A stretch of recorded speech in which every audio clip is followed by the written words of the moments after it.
Hey everyone, welcome to Tent Talk, the Farmers Market podcast. This podcast is all about farmers markets, how to increase your market business success while providing people with fresh food. Farmers markets are essential. Whether you're a farmers market manager or a small farmer or food maker selling at farmers markets, you have found just the right podcast.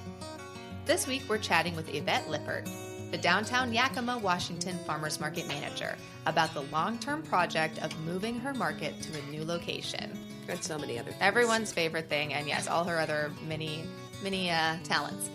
I'm one of your hosts, Bridget Myers. I'm a longtime Farmers Market Manager and Vendor 101 co-teacher and education coordinator at Farmers Market Pros. And I'm Kat Fields-White, Director of San Diego Markets, still an active Farmers Market Manager and consultant, founder of Farmers Market Pros, and host of Intense, the Farmers Market Conference, and the Farmers Market Pros community. And I'm Justine Marzoni-Mead, Tent Talk producer and marketing director for Farmers Market Pros and logistics coordinator for Intense, the Farmers Market Conference 2023, coming to you live in person March 6th through 8th, 2023. In San Diego. In San Diego. And online. But mostly in San Diego. We want to see mostly you. in San Diego. We want to see everybody back in San Diego. Let's do it in person. Let's get the band back together. Can't wait to see you. Maybe some of you in colder climates are looking ahead at your snow days, and you'll start dreaming about sunny San Diego. So think about that now and get your tickets so that you can join us in March. Come for the content, stay for the warmth. That's right. Right? Today's episode of Tent Talk, the Farmers Market podcast, is supported by the Food Corridor, streamlining rental kitchen operations to make things easier for food entrepreneurs throughout the U.S. If you're working to establish partnerships with local rental kitchens, or if developing an incubator kitchen is part of your market's big goals, the Food Corridor can help. Find more information by clicking the Food Corridor logo on the resource page at farmersmarketpros.com. Welcome back to Tent Talk. Today we are talking with our friend Yvette Lippert, Market Manager for the Downtown Yakima Farmers Market, which is administered by the Downtown Association of Yakima, Washington. She was hired in April 2018 to restart the market. Today, her numerous experiences in fair management, banking, agriculture, farmers markets, and nonprofits has allowed her to create a growing market. In the last 5 years, she has connected with various businesses and organizations in the community that has allowed the market to survive through constant change and allow growth for the future. Welcome to Tent Talk, Yvette. Thank you. Thanks for having me. Yay, Always a pleasure to talk to you. Yes. Yvette, there's this photo of you. I'm always looking through the photos of the conference of years past, and there's just this photo of you that cracks me up every time, and I just feel like it just captured your true essence, and I don't know, it endeared you to me. Just sounds creepy. I'm just looking at a photo of you, but I don't know. You're just so fun. Always having a good time. Yeah. Yeah. Well, you got to find the ways to make it fun sometimes during COVID, as we all very well know nowadays. Mm-hmm. Just finding those little moments really does help. Yeah, definitely. I know we were just talking about burnout and how we can just think of those fun times and those fun times. So, all right, well, we'll just start with some kind of personal, professional background questions. So you want to tell us how you started out and what led you to get involved with farmers markets? Yes. So in college, I actually needed a summer job while I was doing the community college thing. And I was part of Ag Ambassadors at the time. And I had a friend who connected with me with one of her neighbors, which was Spring Hill Farm and Cheese out of Petaluma, California. Oh, we know Spring Hill. We know them. Yeah. Everybody loves Larry. So, I ended up working for him over a couple of summers at farmers market selling his cheese. I started out at Half Moon Bay with Erin when she started the market there. Wow, you really got an education. And I helped with various other markets like San Francisco, Oakland, San Rafael, and a few others that they would need a filler at. And that's kind of where my love of farmers markets really began. And then in college, I was a dairy science major with an ag business minor concentrating in fair management. And that really got me into the event side of event planning, as well as just more agricultural side of animal showing, farmers showing their products, things like that. And then through college, right after college, I ended up with an internship after several with other fairs along the way, I ended up with an internship here in Yakima, Washington with the Central Washington State Fair. I did 2 contracted seasons with them, with anything to do with exhibits, scheduled entertainment, finding sponsors, helping with various projects. And then I also joined the Junior League of Yakima during that time, where I really honed in on my skills by being part of different committees, learning about financing, learning how to work with different personalities, and primarily to work on their music festivals that they used to do at that time. And then from there, I ended up in banking, surprisingly enough. So I've gotten a lot more on the finance level of budgeting, especially, and projections. And just been doing that for the last 10 plus years. And I've been lucky enough to come in and work with the Downtown Association of Yakima, which I will call DAY from this going forward, just so that people are aware.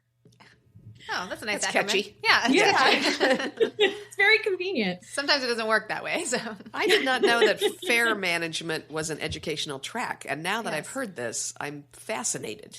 That does seem to make so much sense to jump from there into farmers markets. Yeah. Yeah, it's all like special event, hospitality kind of training. It sounds Plus like farmers. it's all relevant. Yeah, a lot of and fairs lots of have farms. Farmer Yeah. aspects to them. Yeah, those live animals Interesting. too.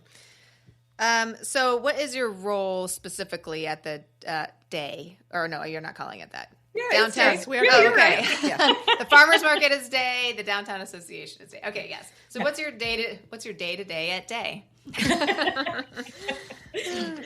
I am the Downtown Yakima Farmers Market Manager. I was hired in 2018 to restart the market, which I had 6 weeks to do. I had to go through, update rules and guidelines, connect with vendors, connect with Washington State Farmers Market Association and other local organizations and market managers to really hone in on the items in which we needed to focus on at the beginning and how to proceed through our first year. And I've been doing it for the last 5 years since. This was a job I knew coming in that it wouldn't be a long-term thing, but I know that in the past, we've had a very agricultural focused farmers market, and I wanted to continue that trend. Oh, that's great. That's good. Kind of continue the routine of that. Who else is on your team, and what are their roles there? So as my team, I really count the whole staff of Day.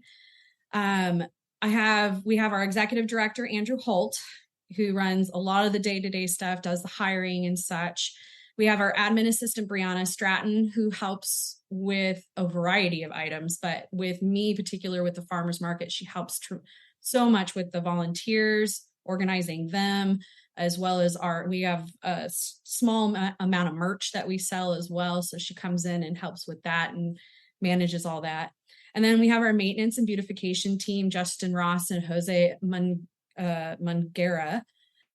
And I think I just butchered the last name. I apologize to him now. And then they help with the cleanup of our downtown core. And so they are a really important part of making sure that the downtown is kept up, cleaned from all trash, graffiti, and items like that. And they work really closely with the city of Yakima as well with all of that.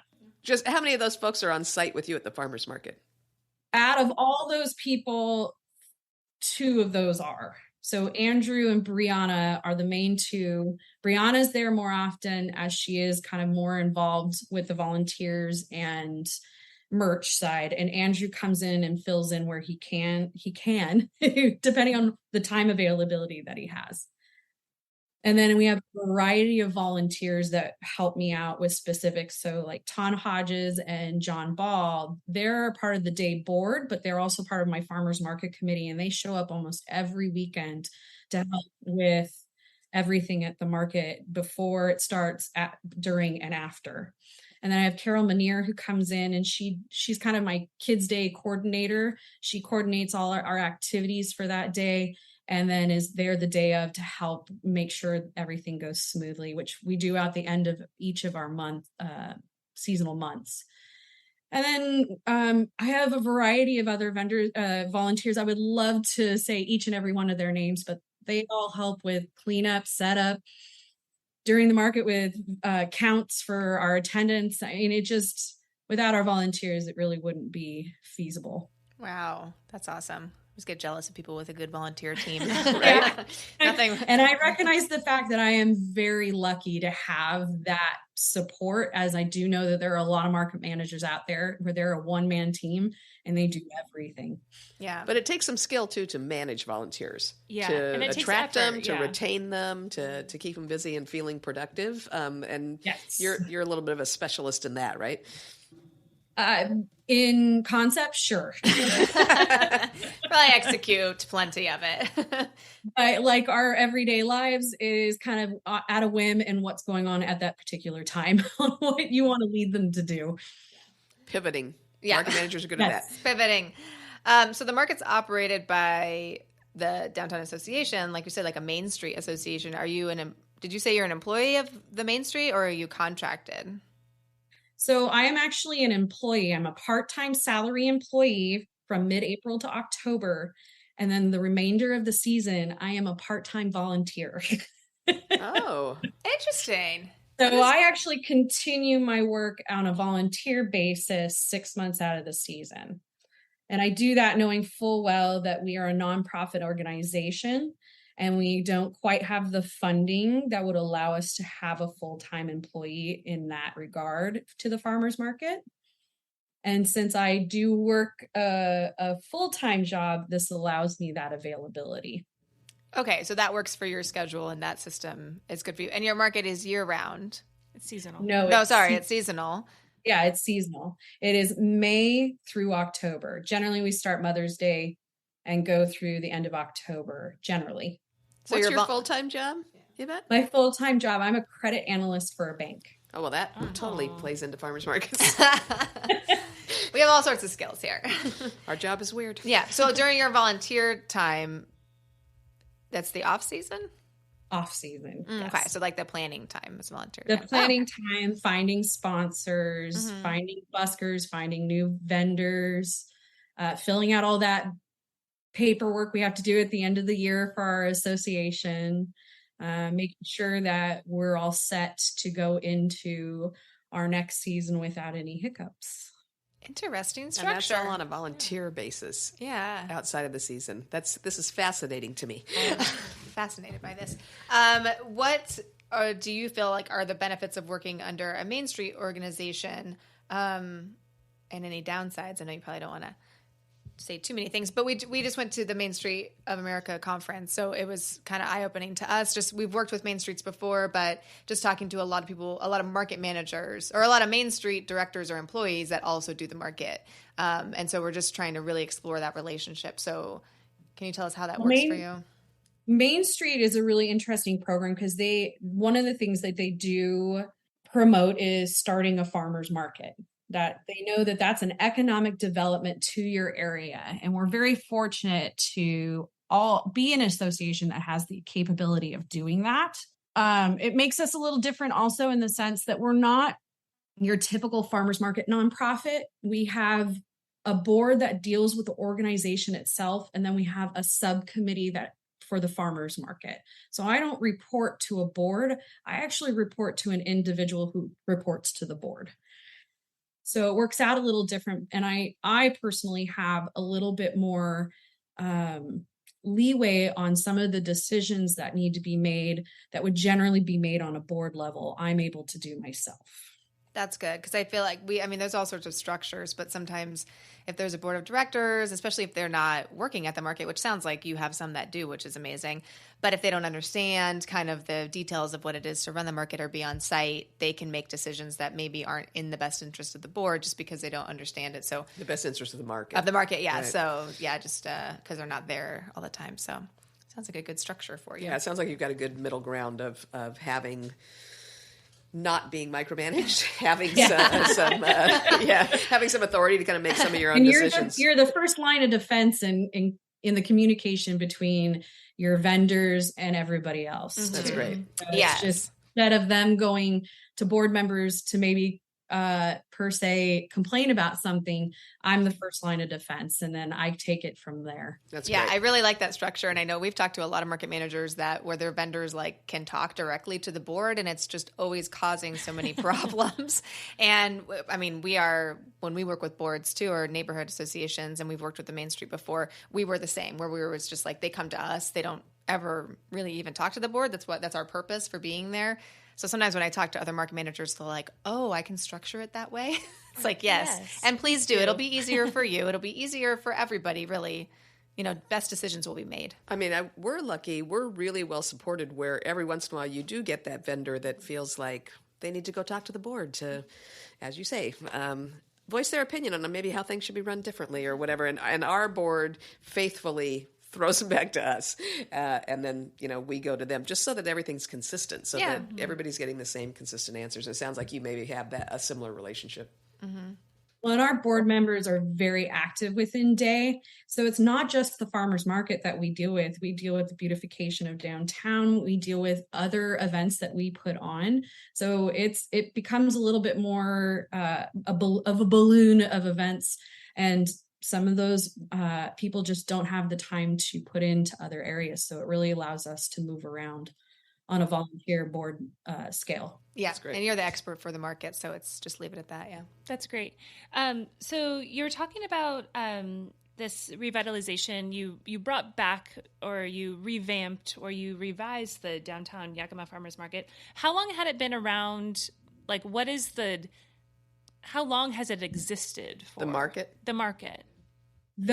A farmers market has been located in the same spot we're in now for the last 24 years. Okay, so Downtown Yakima had a farmers market for 24 years, but you came in around 2018 to kind of revitalize things, right? You've been there for 5 years.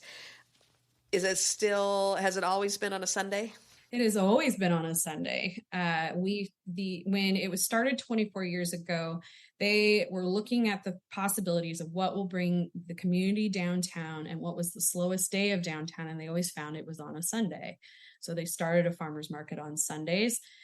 Generally, I want to say it went from 9 to 2. I think it kind of moved around through the years. And then when I took it on, I moved it from 9 to 1, because we are known to get about 100 to 112 here during the summertime, and be able to say that you get to close for an hour earlier during the summertime instead of 2 hours earlier. It's a little bit easier. But looking at having a new space, we're also looking at the possibility of all those changing too. Great. Yeah. And we're going to dive deep into your new location, which we're excited to hear about.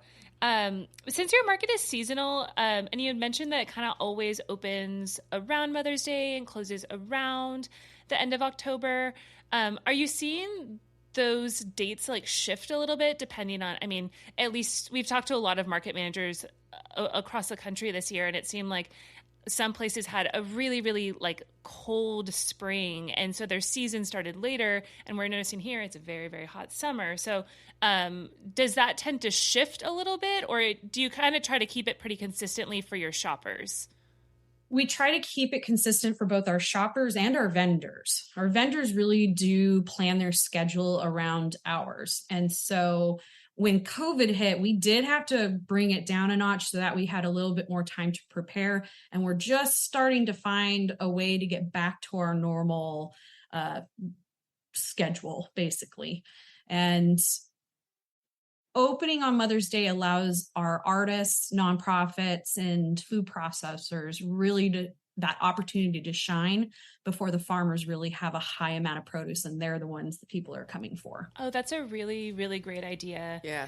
To kind of ease people back into that and let farmers have a couple extra weeks. And we always kind of that's a touchy thing, is we love our crafters, we love our artists, but we are really farm focused. So we tend to not really give them the spotlight a whole lot. But Mother's Day is definitely one of those weekends that we tend to, give a big shout out to people that make beautiful greeting cards or sell beauty products and those types of things. So that sounds like it works out really well.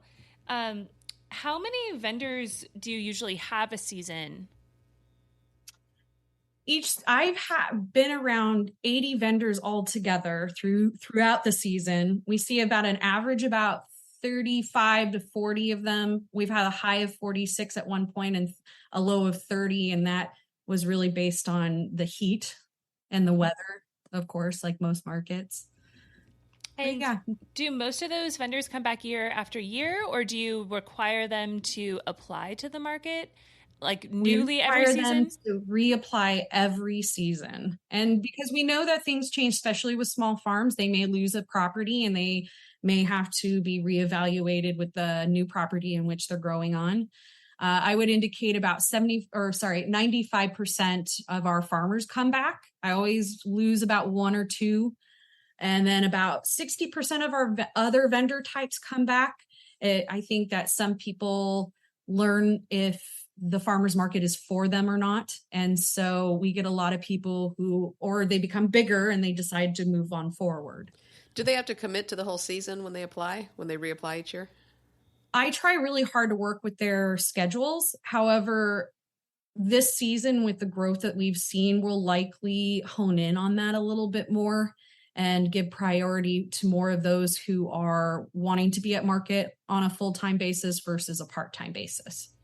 Yeah, we've been kind of like, we've been talking a lot within San Diego markets, or the markets that we organize, of whether it's time to maybe have some people reapply, or if doing some sort of every couple years, some sort of audit, or just asking people to kind of ante back in and see where they land, to just kind of on an equity basis, yeah, to open it up for people that weren't in business, when we opened almost 15 years ago and that have been there year after year after year.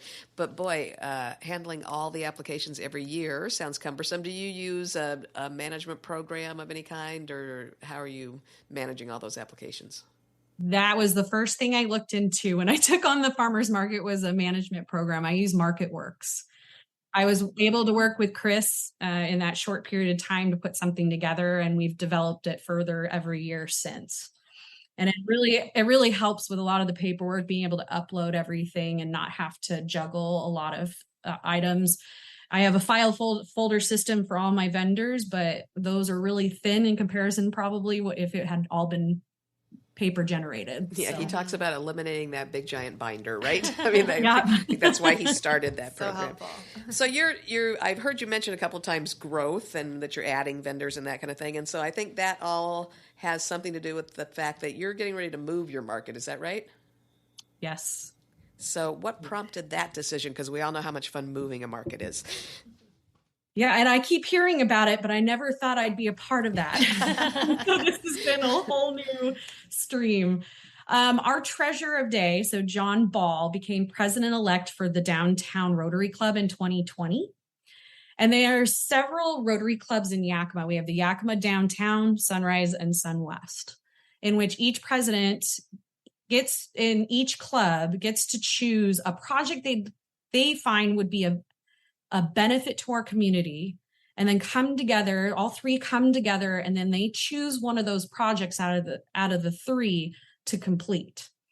During that time for brainstorming, John approached Andrew, indicating that he wanted to come up with a project that would help and benefit our downtown Yakima.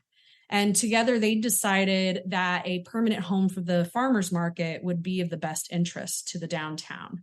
And so when all three of those Rotary clubs came together with their projects, along with the Yakima Rotary Trust, they decided to join together to do this project.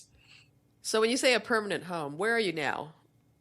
So currently we are located on a street. We have to get a permit from the city of Yakima, and we're actually right next to the Capitol Theater, which is one of our beautiful theaters in Yakima. And we just take on that block, which has about enough room. If I really work it out, we have really wide streets. If I work it out right, I can do about 70 to maybe 80 pushing it vendors within that area. And so the place you're moving to, when you say a permanent home, where are you going to be? So our new location is actually going to be next to our historic Northern Pacific Railway depot and freight house on Yakima Avenue. It's only 3.5 blocks away from our current location. And that it's owned by Memorial Hospital. It's a parking lot currently. And I'm going to give you a little bit of history of why it's become that, and why we're going to that location. So Memorial Hospital owns that property where the new market footprint, and which is going to be leased today, and who will manage it and maintain it. The project plays into the Yakima's history as a railroad town and agricultural center, which helped inspire the project in the location. The collection of the structures also includes Memorial Hospital's office building, which used to be the former Pacific Fruit Building. And this building was originally used for as a fruit packing and storage facility, and is kind of known as Fruit Row. Well, that seems appropriate. Yeah. Yeah. And it's where all of the fruit coming out of the valley was taken so it could be shipped all over the country by rail. And during that time, so about World War II is when activity began to die out, and growers started to use trucking for shipping fruits and vegetables out of the area. So that area where the parking lot is now is where all the railways used to be and utilized. And so when it all moved away from there, they stopped using that railroad area. And so in 1987, they built track 29 there in its place, where they took a bunch of box cars that were connected by like a wood walkway, like a boardwalk, and it created a retail and restaurant center. But over the years, it fell in disrepair and then was demolished in 2013 and was turned into this parking lot. Oh, womp womp. well, that sounded so cute. Wow, that sounds cute. That was so fun. It was great. I moved to Yakima around that time, and it was a great little area. There was a bakery and a winery, and there was tequilas that had the best happy hour margaritas I've ever had. And when you're right out of college on a really small, slim pocket book of money, it was really the way to go. And it was really kind of a central area to downtown Yakima at its time. But now it's a parking lot. Now, so Now it's a parking lot. Are you taking over the parking lot, and you'll still be popping a lot of tents, or is there a covered structure of any kind, or a building, or where are you heading? So where we're heading is I wish we could show photos on a podcast. It would really help a lot. So this parking lot actually has a strip of grass that goes in between some of the parking areas, and they're taking that out to build a pavilion for us that will be our main location going forward. That's exciting. So you'll have some roof. Yes. But still open on the sides. So we'll have a nice shaded area. We'll have power, which I lack right now. That would be exciting. Jealous of all your Water. things. Water. Amazing. Storage. Shockingly. I mean, we use a trailer right now, so having storage and just not having to move it back and forth between parking area, where we store it, will save me a lot of time. Bathrooms? No. So too much. The problem is the maintenance of public restrooms are a lot of work, and we have a small team, and we did not want to put that on them, and just found that on a financial level, it just wasn't worth it. Yeah, that makes sense. We're going to have those porta potties. Yeah, it's got to love Everybody's them. They just say farmers market, don't they? So how much room will you have there for vendors? More space? It's there's two structures to this pavilion. There's the front end that is going to look very similar to our train station that's still there. And then we have a second half that's 280 feet long that will be open air, translucent covering for our vendors. So we're still going to encourage them to pop up tents, but at least that the sun won't be entirely direct. And you think you'll still have capacity for 70 or 80? That's where I'm not sure yet.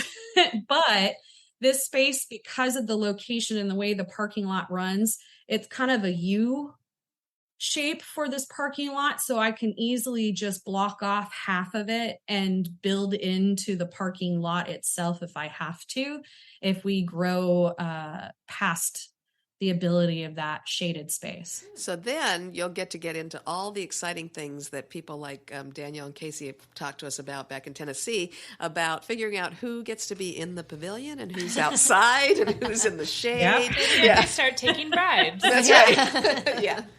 Fun career transition. People can lobby you. It'd be great. Whole new list of excitement. And I'll probably be calling her for advice. There you go. Yeah. Or jump in the Farmers Market Pros community. I know that's always a good spot to ask questions because a lot of people deal with that kind of things. So you've already announced the new location, right? What's your timeline? Are you moving during this season, or does it start in 2023, or how does that work? Our goal is to be in that new location for our 2023 season. Construction started 3 weeks ago on our stage 1. We have 2 stages. Stage 1 is the construction that is of the front half of the pavilion.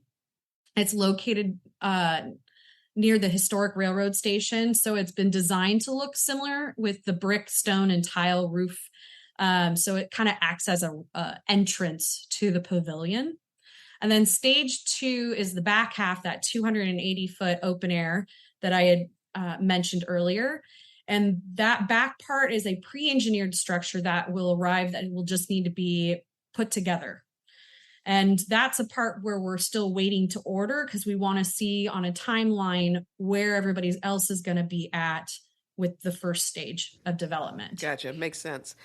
So when we occasionally have to move things around to fit in a new farmer or vendor, or there's something else going on in the neighborhood and we have to adjust our site a little bit, and we move a vendor 10 feet, there's generally a lot of trauma involved because they're sure that their customers will not find them. So how are your farmers and vendors reacting to moving 3.5 blocks? Most of them are excited. They're excited for change. They're excited for the fact that they are seen as an important part to our community, which they haven't really felt in a long time. And so knowing that we have a bunch of community members putting the effort into bringing us this facility really excites them. I even have a handful of them the day after I sent out the email to everybody to let them know where we were at. I had them coming up going, we'll be here for next year. Just let us know when to be there and all the dates and all that good stuff. So it's definitely been a positive experience on the farmers market vendor side. What about the shoppers? How's your community feeling about it? Mainly they're excited, but they're worried at the same time. We have what we kind of make fun of in Yakima, a walking problem. Oh. People really like their parking spaces here in Yakima. They're worried about the parking, but there's actually going to be quite a bit. So our location right now literally is right up against a parking lot. So the accessibility of it is actually very easy to get to. But with the new lot, it's still very large lot, but a lot of that parking's in the rear area where a lot of people don't see it, but it still makes it easily available to the market itself. So it's just an education thing. They just don't realize. Yeah, it really is just an educational area. And because of the history that we've had of that space, people are sad to see the bricks go from the small plaza that was in that area. So Track 29 had originally, when they earned money to build that, they were selling bricks that you can put your name on for like $29, I believe. And those, unfortunately, with the excavation had to be demolished because they just were disintegrating as they were trying to bring them up. They were trying to preserve it, but they just couldn't. Oh man. So yeah, so it's just those little things that you don't think about that pop up once you make an announcement like that. Like when we killed Christmas in Little Italy. So they built this beautiful big new piazza, but there had been a large evergreen tree where the tree lighting was for many, many years, and it had to go down as part of building the piazza. And the president of our association always says. So I had to sign the order to kill Christmas. Big Christmas tree in the middle of our market year round. It was just like right next to our info booth, and it was like this treasured tree, and then it had to go away for development. So it was gone. What about the nearby businesses? So it sounds like you've been on a main street where that probably activates some things and brings some foot traffic and such to the businesses. Businesses, of course, always tend to see this with some pros of extra foot traffic and with some cons because you're taking up their space, and maybe their customers have to park a little bit of ways, or you'll have some businesses that consider it competition versus the others that see that kind of rising tide always floats all boats. I'm assuming you have all of those issues going on like the rest of us. So how are the nearby businesses to your old site reacting to you moving the market? Well, there's a question I probably can't really answer as well as some of my coworkers could answer. As they get the calls most of the time. Those who I've talked to are excited for it. However, they were all for a plaza that was in the works years ago that didn't get approved. And I don't know the other half, so I don't know how to answer that. I have no doubt they're a little kerflumped. I know our antique mall is having a hard time with it because we had to take their sign down and they didn't know it was coming down. And so there's a few businesses there that are tucked in the back corner of that lot that are probably being affected by the construction. Our community definitely has a harder time accepting some new changes. And once it's there, they generally find that it works out more in their favor than they realized it would. Really? That's just you. That's a lot of experience that I've had, I think. Well, one of the things they teach you in fair management is people don't like change and they don't read. Exactly. Yeah. We're a change. So you always have to take it with a grain of salt. And if you make any changes, make minor ones. If you do anything in writing, make it 2 to 3 words if possible, with an arrow. There we go. Yep. Love those bullet points. And yes, as a species, we seem to be change averse. There's no doubt about that. So it sounds like your partnership with the Rotary Club is the main source of funding for this operation, for building the pavilions and all that good stuff? Yes. So construction costs were estimated at about $1.5 million. Besides John Ball from the Downtown Rotary, we had Taylor Stormo from the Southwest Rotary and Del Miles from the Sunrise Rotary and Rotary Trust, who have worked really hard to get about $1.3 million from various donations from community businesses and members. And then part of those funds are coming from the nonprofit Yakima Rotary Trust, which they would match up to a point. And also receive funding from the Rotary District 5060. And then Memorial, who owns the property that we're leasing from, also is supporting the project as well. Are they giving you a decent lease rate? Is it one of those, $5 a year kind of things where an organization is supporting you, or are they trying to recoup some costs on the lease? No, this is where Andrew and John know more of that. But to my knowledge, yes, it's one of those that it's a very small lease amount. The thing with it, too, is that we're only allowed to use this space about 3 days out of the week, starting about mid to late afternoon on a Friday through Sunday, until we create a lasting relationship with Memorial and build it up to do more things. We just can't take away from the parking availability to their employees during the week. Gotcha. From everybody. So they'll still be able to use it for parking and maybe for other events and that kind of thing. That sounds like. And then there's several grants we have applied to also, but we're still waiting to hear from those. We're not holding our breath on them. So they have about $250,000 more to raise. This includes, but this also includes a amazing light art sculpture which will be on top of the peak of the rear portion of the pavilion. They have all the funding to at least build it, but the other little things we're still waiting on. You have to get the money to decorate it. That's right. Yes. Yeah. And it's going to be fun because it's going to be neon oriented. Yakima still has a lot of old neon signs, and the museum can't take them all. So we're really hoping we'll be able to hang some of these old historic signs that have been refurbished and put them up in there as well. That'd be so fun. And I guess because you have electric, Yeah. I know. Jelly over So here. fancy with your power. That's something that you can do. Rub it I in. do suggest that people, I think we forget sometimes about those old service clubs, the Rotary Club and Lions and all that, and we have sort of accidentally ended up using them for a number of farmers market projects. You forget how generous they are and how invested they are in supporting community things and activities. So I suggest everybody look around and see if there's those kind of organizations that are excited to help you do things with your farmers market. So I guess last, kind of wrapping it up, Yvette, any other advice for any things that you've learned along the way, kind of advice for other market managers who are considering a new location and, more of a permanent standing building, anything to look for in terms of support or watch out for in terms of pitfalls? One would be, don't expect everything to happen overnight. That's probably the biggest. And don't hold your breath, because it can take a lot longer than expected. This was a project. I was approached about this project a little before COVID started. And it wasn't until about halfway through COVID that really things started to really take shape.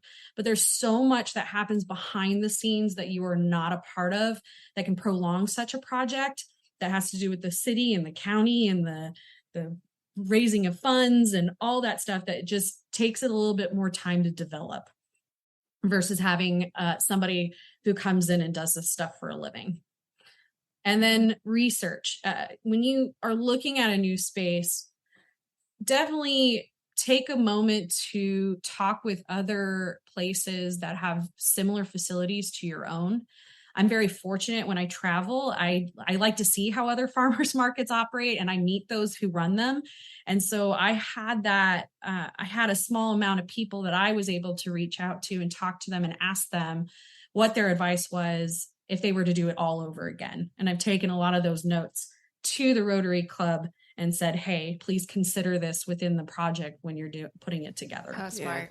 Yeah. That whole thing about farmers market community, and being able to talk with other market managers. We don't actually have to reinvent the wheel on everything that we do. Thank God. That takes too long. Oh, right. Learn from our experience and mistakes, and advice is abundant, I think, once you start talking to them. So, yeah, terrific. Sounds like you've done some good research. Anything we should have asked you that we didn't, Yvette?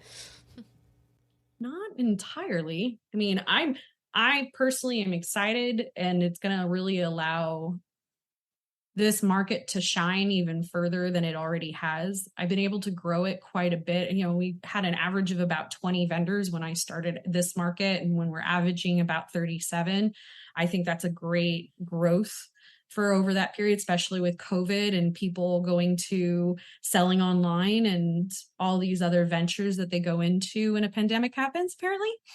And then just having the availability of power, water, and storage is just going to make such an amazing change to allow us to not take on as many volunteers probably day of. It'll allow us to kind of control our volunteer hours a little bit more, and maybe be able to utilize them in other areas of which, like maybe some more events and things like that, and allow them to really be a part of the market in a different capacity. Yeah, maybe have a little more fun rather than lugging things around to create infrastructure, right? Yeah.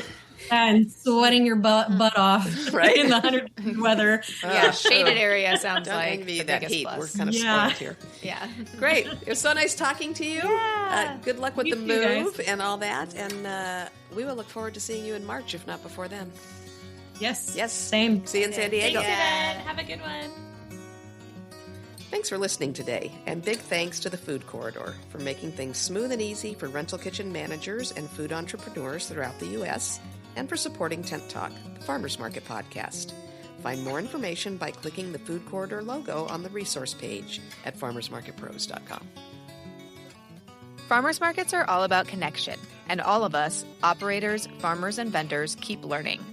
Connect with people just like you from various parts of the country and share what's happening in your area in the terrific conversations over in our private Facebook group, the Farmers Market Pros Community. If you're actively involved in a farmers market, please find us there, answer the 3 qualifying questions, and join the group. You can also message us on Instagram at Farmers Market Pros or email us at connect@farmersmarketpros.com. If you're looking for further education, check out our online course offerings at farmersmarketpros.com. Thanks for listening to Tent Talk. please leave us a review on iTunes, Stitcher, Spotify, YouTube, or wherever you access your podcasts, and tell us and others how you're enjoying Tent Talk. And be sure to subscribe to our podcast so you don't miss the next episode. Tent Talk, the Farmers Market podcast, is proudly produced by Farmers Market Pros, where passion meets profit. Today's episode was recorded and edited by Justine Marzoni Mead. Original music by David Mead. Thank you so much for listening today, and we'll have another great episode next week, so tune in.